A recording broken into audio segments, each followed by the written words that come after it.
तो आपने पढ़ भी लिया होगा कि खान सर की कोचिंग के बाहर गोली चल गई। अरे भाई, पढ़ाते पढ़ाते ये कौन सी दिशा में आ गए हम।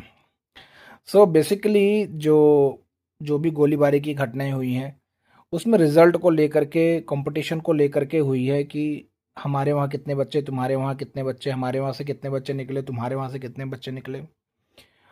दिस काइंड ऑफ कंपटीशन मैंने बहुत पहले जो है कोटा में देखा था, जहाँ पे रातों रात टीचर्स जो है कोचिंग चेंज कर लेते थे पैसे के बलबूते। तो बेसिकली मेरा ऐसा मानना है कि अगर कंपटीशन हेल्दी कंपटीशन हो तब तो ठीक है, लेकिन जहाँ तक गोली कट्टा बंदूक चलने लग जाए तो मेरे हिसाब से वो कंपटीशन तो कंपटीशन नहीं है। राइट। अब वो तो जांच का विषय है, किसने चलवाया, किसने चलाया, किसने साजिश रची, किसने क्या किया, that is a part of investigation. But from my point of view कि ये जो है किसी भी तरीके से एजुकेशन सेक्टर में ये सारी चीज़ें जो है वो ठीक नहीं है। जहाँ तक मेरा व्यक्तिगत अगर आप विचार पूछो किसी भी टीचर के बारे में, तो मेरा विचार यही रहता है कि टीचर तो देखिए हमेशा कभी भी जनरल टीचर नहीं होता।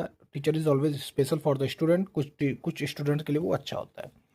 लेकिन मेरा ऐसा मानना है कि टीचर का काम पढ़ाना होता है, और जब देखता है समाज जो है गलत दिशा में जा रहा है तो उसको सही दिशा देने का काम भी टीचर का होता है। कुछ टीचर्स ऐसे हैं जो ज़रूरत से ज़्यादा बिना मतलब के लाइमलाइट में भी आते हैं। जहाँ पे उनकी प्रतिक्रिया नहीं देनी चाहिए होती है वहाँ भी वो देते हैं, और गलत देते हैं, और जनता उसको सुनती भी है। ऐसे कुछ टीचर्स हैं, मैं नाम नहीं लूँगा, बट वो उनकी प्रतिक्रियाएं टाइम डिपेंडेंट होती हैं, उनकी प्रतिक्रियाएं टाइम के हिसाब से बदलती रहती हैं। कभी कुछ, कभी कुछ, कभी कुछ। ऐसे बहुत सारे टीचर्स होंगे। तो हम ये नहीं कह सकते हैं कि teachers are always right. No, teacher भी गलत हो सकते हैं, because teacher is a kind of student. तो कुछ टीचर्स का ऐसा आज के दौर में हम ऐसा देख रहे हैं कि बेसिकली उनका मेन काम जो है वो कंटेंट क्रिएशन ज़्यादा है, एजुकेशन कम है, बिकॉज वो खुद डिसिप्लिन्ड नहीं लगते हैं। The way of talking, body language and the representation of anything जो है वो टीचर्स के लायक नहीं लगता है, वो कुछ और प्रतीत होता है। It's look like a leader, not like a teacher. और मैं किसके किसके बारे में कह रहा हूँ, जो लोग हैं वो समझदार हैं, बाकी मैं किसी का नाम नहीं लेता हूँ कभी भी।